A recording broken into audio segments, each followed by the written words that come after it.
Merci d'être avec nous sur les antennes de la télévision nationale. Au sommaire de ce journal, commune rurale de la préfecture de Télimélé, la localité est engagée dans un véritable élan de développement économique et social. La mobilisation des fils ressortissants a permis de réaliser plusieurs infrastructures sociales de base. La lutte contre l'insécurité alimentaire au niveau national et régional, un atelier de renforcement des capacités des points focaux du cadre harmonisé s'est tenu à Conakry. Objectif, améliorer la qualité des analyses et la coordination entre les acteurs. Et puis top départ pour le Hackathon Rio Tinto 2025. Les candidats sélectionnés ont entamé une semaine de formation intensive. Ces étudiants se préparent à relever les grands défis à travers l'innovation. C'est tout pour le sommaire. Bonjour à tous et bienvenue dans ce 13h. Tout d'abord, la Guinée veut frapper un grand coup dans le secteur maritime. Le pays ambitionne de construire le plus grand chantier naval d'Afrique de l'Ouest. Le ministre des Transports et les cadres de la société navale guinéenne sont allés visiter le site qui doit abriter cet ambitieux projet, un projet qui marque un pas de plus vers le rayonnement économique de notre pays. Abraham Christophe Conté. C'est sur ces côtes de plus de 50 hectares que le gouvernement guinéen ambitionne construire le plus vaste chantier naval d'Afrique de l'Ouest. À bord d'un bateau, le ministre des Transports, porte-parole du gouvernement, visite le site accompagné des cadres de la société navale guinéenne. Avec ses atouts géographiques marins et l'ouverture prochaine du port de Moribaya, la Guinée, en partenariat avec des investisseurs chinois, lance ce projet d'intérêt national sur ses côtes maritimes. Un chantier situé dans la préfecture de Boké au bord du fleuve Kognon. On avait engagé des études pour l'identification sur les côtes guinéennes des endroits les plus appropriés pour développer cette industrie qui manque dans notre sous-région ouest-africaine et qui, compte tenu du développement du secteur maritime avec la mise en route du projet du Simandou et aussi l'accélération de l'exploitation de la bauxite, il est plus que nécessaire aujourd'hui de développer les chantiers navals pour l'entretien et la maintenance des navires. Ce complexe devrait disposer des infrastructures de pointe pour la construction et la maintenance des navires de toute taille. C'est un chantier immense qui serait le plus grand de l'Afrique de l'Ouest, sinon du continent, et qui pourrait jeter les bases de la future industrialisation de ce pays. Les premiers chantiers devraient être livrés à l'horizon de 2 ans, donc 2029, les premiers chantiers pour les réparations, et puis 5 ans plus tard, ce sont les chantiers de construction qui vont pousser ici avec tout un arsenal de micro-industries qui vont naître dans ce domaine. Ce projet est porté par le ministère des Transports, Winning International Group et Winning Africa positionnent la Guinée comme un futur hub maritime de référence en Afrique de l'Ouest. Je vous amène à présent à Gougoudjé, une commune rurale de la préfecture de Télimélé. La localité est engagée dans un véritable élan de développement économique et social. La mobilisation des fils ressortissants a permis de réaliser plusieurs infrastructures sociales de base, des actions citoyennes qui contribuent ainsi à l'amélioration des conditions de vie des populations. Mamadou Salouba. Au pied de cette chaîne de montagnes verdoyantes, la commune rurale de Gougoudjé de la préfecture de Télimélé, engagée dans une dynamique de développement économique et social, la localité connaît une transformation progressive grâce à la réalisation de plusieurs infrastructures sociales de base. Des actions portées par les fils ressortissants et résidents. Depuis des années, 2 ans, et à travers des associations non gouvernementales, ils ont œuvré dans le cadre du développement, sur tous les aspects. Donc s'ils viennent aujourd'hui se constituer en un mouvement pour accompagner toujours les actions de développement de la commune rurale de Gougoudjé, ça nous réconforte à plus d'un titre. Pour maintenir cette dynamique, les membres du mouvement appellent à une mobilisation accrue et à un engagement collectif en faveur du développement local. Il faut reconnaître qu'il y a eu des infrastructures qui ont été réalisées grâce aux œuvres du général. Nous comptons d'abord venir à la base, passer de maison en maison, remonter, rencontrer tous les ressortissants de Gougoudjé pour les amener à comprendre que c'est l'union qui fait la force. La population de Gougoudjé est reconnue par sa probité. Elle est là, c'est une population paisible, calme, qui évolue dans l'unité, dans la paix. Sur la place publique de la commune rurale, plusieurs intervenants se sont succédés pour inviter les populations à l'unité et à l'engagement personnel dans l'œuvre de développement communautaire. Au cours de ce rassemblement, les habitants de Gougoudjé ont aussi salué et mis en exergue les projets réalisés dans la localité par le CNRD. Le suivi de la campagne agricole se poursuit dans la savane guinéenne. Après l'étape de Kankan, les acteurs sont à Sigiri pour encourager les paysans leaders. Seke Kolenda, l'un des greniers de Mandébéré, vient d'accueillir la mission de supervision pour recenser les grandes préoccupations des agriculteurs. Là-bas, la prévision se veut rassurante pour soutenir la politique agricole. Adiamoukaba compte rendu. Très proche de Bamako, Seke Kolenda est un district de Doko dans Sigiri. Au-delà de ses potentialités minières, Seke est aussi un grand bassin de production. Au cours du suivi de la campagne agricole, on retrouve des paysans aux convictions vertes qui redonnent du sens à l'agriculture. Ici, ces plants de maïs et du riz bien colorés poussent de façon rassurante. Depuis le lancement de la campagne, nous sommes sur le terrain, à la recherche des problèmes auprès des producteurs. Mais je vous avoue que Sigiri, c'est une grande zone de production par excellence. Là où nous sommes, ils ont eu à réaliser 94 hectares de maïs. Ça, c'est différent du riz. Et vous-même, vous voyez comment le semis est fait.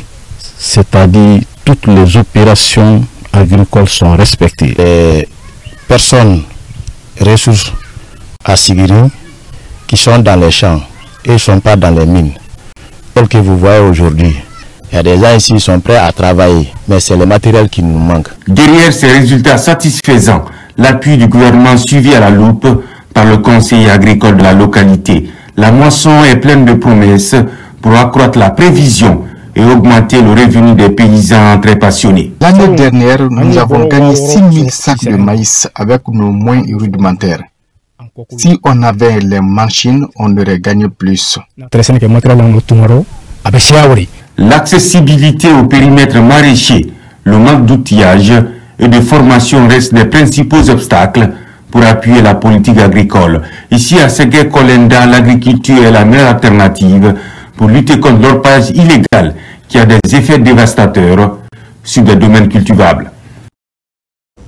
Je vous l'annonçais dans les titres, lutte contre l'insécurité alimentaire au niveau national et régional. Un atelier de renforcement des capacités des points focaux du cadre harmonisé s'est tenu à Conakry. Il était question d'améliorer la qualité des analyses et la coordination entre les acteurs pour une réponse plus efficace aux crises alimentaires. Reportage Suleiman Kaba, Marwan Kamar. C'est dans cette atmosphère studieuse que les points focaux du cadre harmonisé venus des différentes régions du pays se sont réunis pour cette session de renforcement d'aptitude. Durant 6 jours, ces techniciens vont renforcer leurs compétences en analyse de la sécurité alimentaire et nutritionnelle, un outil régional adopté par les pays du Sahel et de l'Afrique de l'Ouest afin d'anticiper les crises et de proposer des réponses adaptées. C'est d'analyser de façon objective le phénomène de sécurité alimentaire et nutritionnelle et faire des recommandations pour aider les autorités à la prise de décision. Développé par le comité permanent inter-État de lutte contre la sécheresse dans le Sahel et ses partenaires, ce renforcement de capacités s'inscrit dans la dynamique régionale d'amélioration continue du système d'alerte précoce. Il a été plusieurs fois recommandé pendant les analyses du CH pour tenir un atelier de renforcement des capacités de la cellule nationale. À l'issue de ça, les informations ont été remontées au bureau pays et au bureau régional. Et le PAM Guinée est disponible et nous sommes prêts à soutenir financièrement et techniquement. C'est une méthodologie régionale commune qui permet d'identifier les zones et populations en insécurité alimentaire, classer la gravité de la situation en 5 phases allant de minimal à famine, catastrophe. Fournir des analyses essentielles, consensuelles, j'allais dire, comparables dans le temps et entre pays. Cet engagement collectif contre l'insécurité alimentaire consolide le rôle du cadre harmonisé comme outil de référence pour la prise de décisions au niveau national et régional.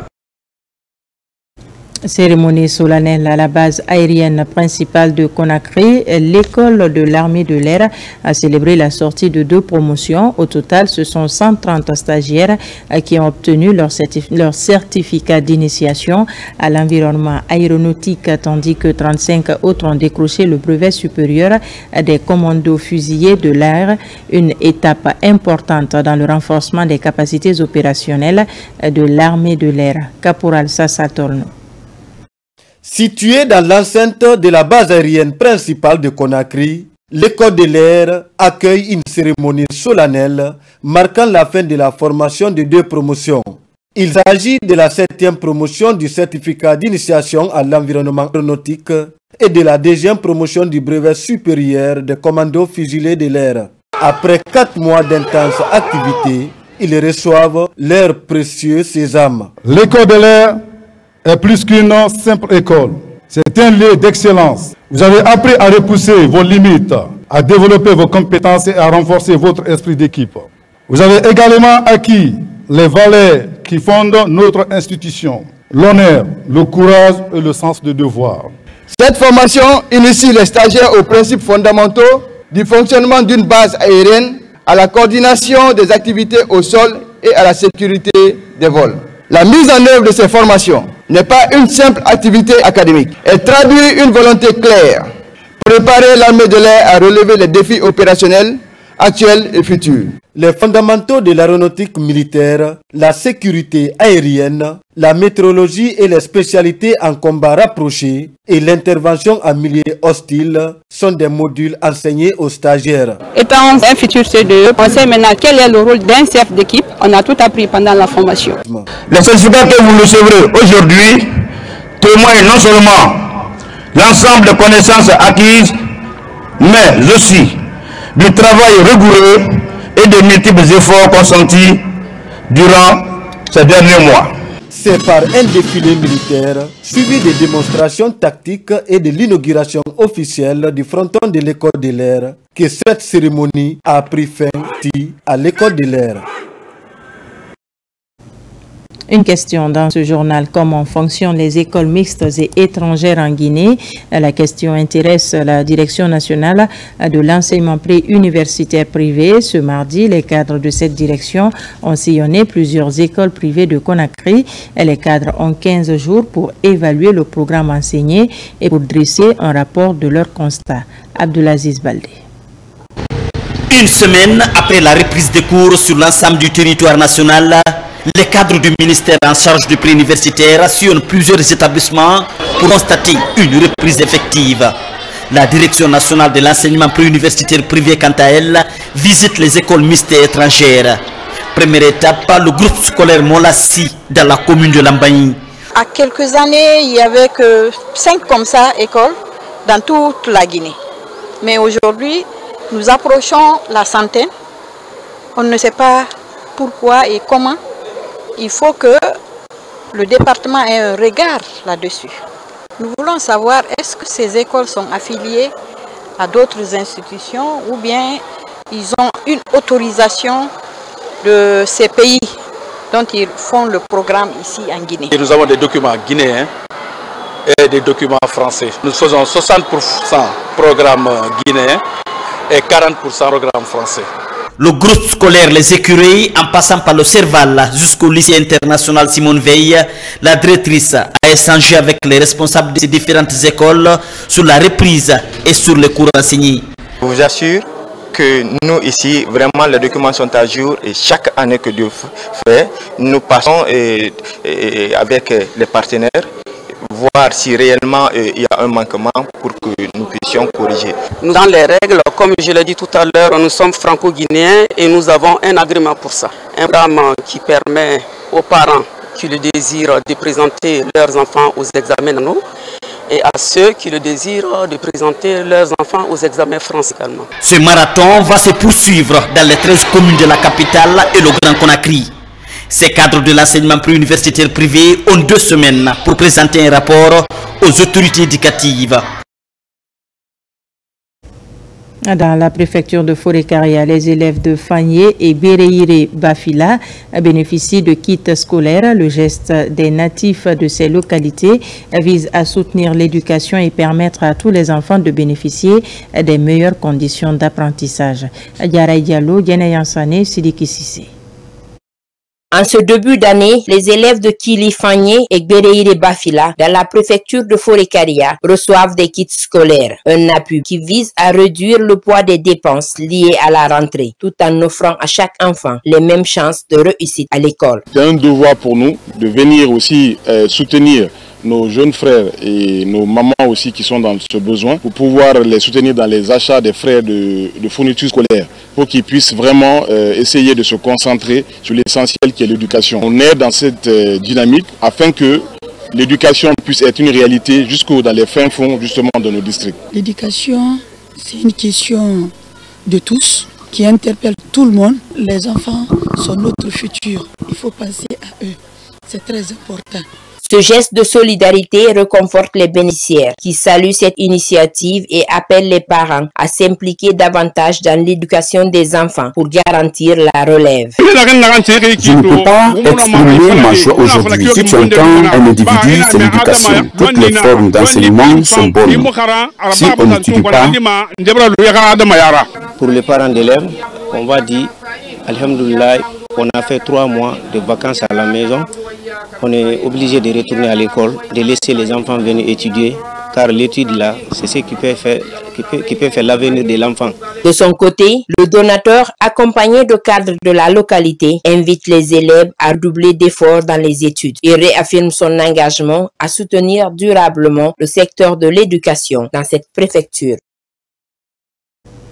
La commune de Kaloum est également touchée par un élan de solidarité en faveur de l'éducation. Le mouvement Herikira Chemin du Bonheur apporte un soutien concret aux élèves de l'école primaire Tombo 1 et 2 à travers un don de fournitures scolaires. Ce soutien s'inscrit dans la dynamique du renforcement du système éducatif. Le point avec Aboubakar Amikamar. À la suite de la rentrée scolaire 2025-2026, Herikira Chemin du Bonheur a offert ce mercredi un important lot de fournitures scolaires aux élèves de l'école primaire Tombo 1 et 2. Ce don composé de tonnes de cahiers, d'ardoises et de stylos vise à soutenir les élèves dans leur apprentissage dans le cadre du programme Simandou Academy. Il n'y a pas un chemin plus royal dans le développement d'un pays que le chemin de l'éducation.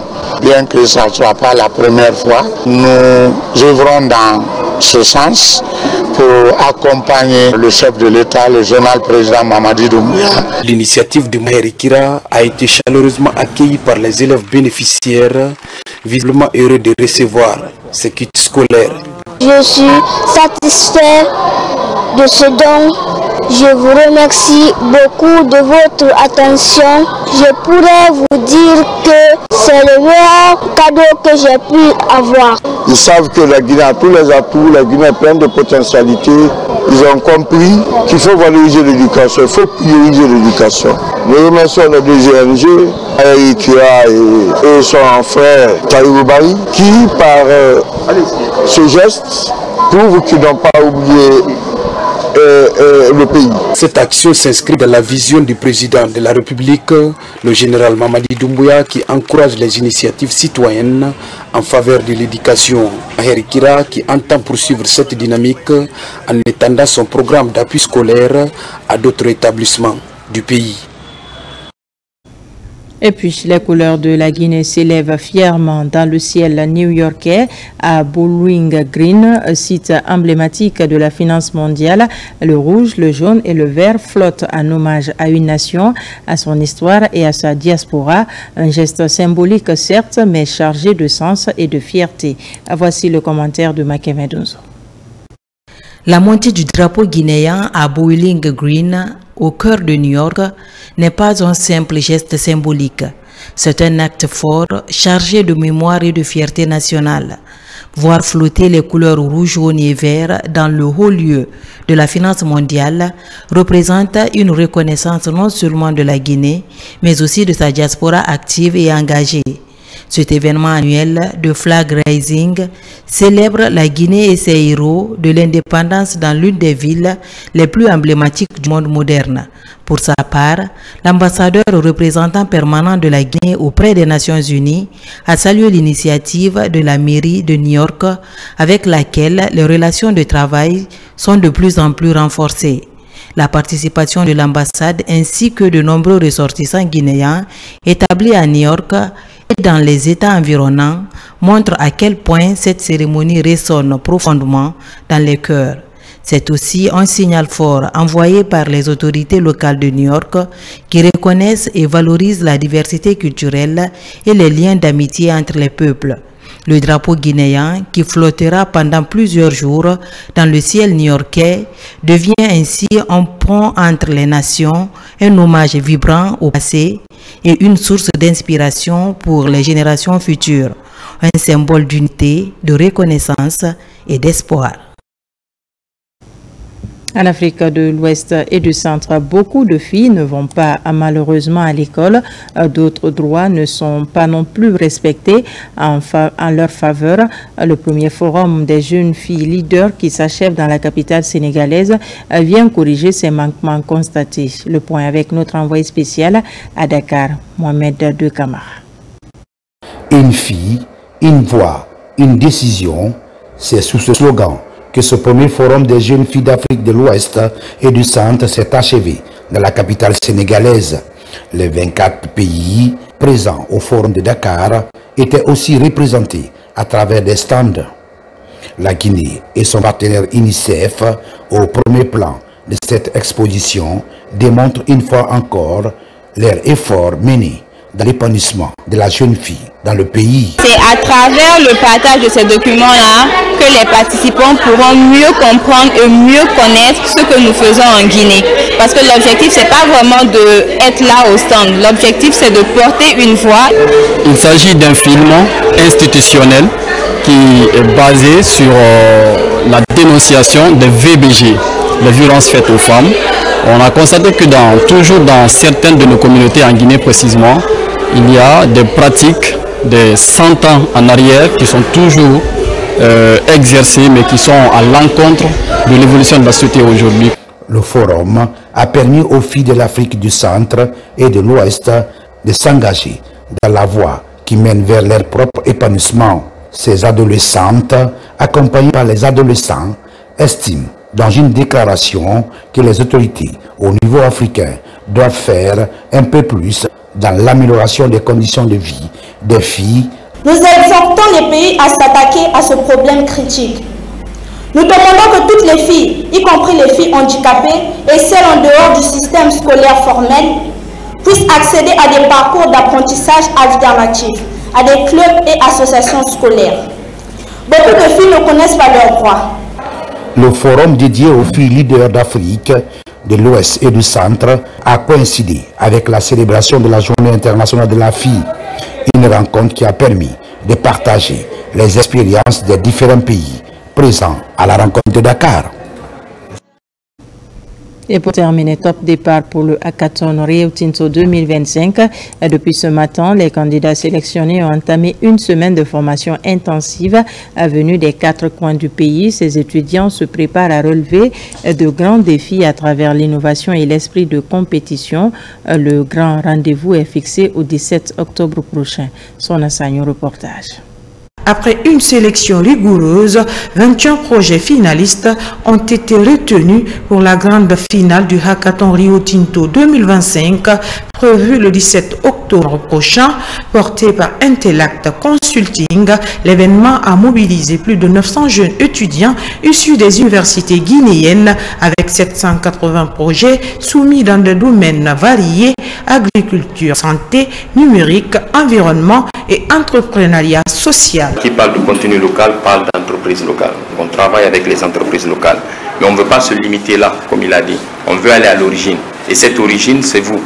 Vous connaissez les problèmes de la Guinée, vous connaissez les réalités guinéennes. Et on voudrait que vous preniez le défi de proposer des projets pour résoudre ces problèmes. L'objectif aujourd'hui, c'est de permettre à des jeunes universitaires de proposer des projets, de compétir, de d'obtenir un accompagnement et au bout d'obtenir un financement pour la mise en œuvre de leur projet. Ce hackathon s'inscrit dans une dynamique de valorisation des talents locaux et de promotion de l'entrepreneuriat jeune en Guinée. Il illustre également la volonté d'acteurs économiques comme Rio Tinto de s'engager davantage dans le développement du capital humain. Nous ne faisons pas que du crédit, nous accompagnons, nous formons. Et ça, c'est très important. Quand vous ne savez pas ce que vous devez faire, la meilleure chose, c'est de l'apprendre mieux pour pouvoir mieux le faire. Le hackathon représente pour nous une très belle initiative de faire parler les talents. Je vois ici des jeunes engagés, des jeunes qui sont prêts à faire bouger les lignes. Le hackathon Rio Tinto 2005 se veut une véritable plateforme de transformation contribuant à l'autonomisation des jeunes et des femmes, à la création d'emplois durables et au renforcement du contenu local. Et voilà qui met fin à ce journal. Merci de nous avoir reçus chez vous. L'actualité se poursuit sur notre site le www.rtgguinée.info. Très vite pour d'autres informations de la Guinée, notre paradis, terre de richesse et d'innovation.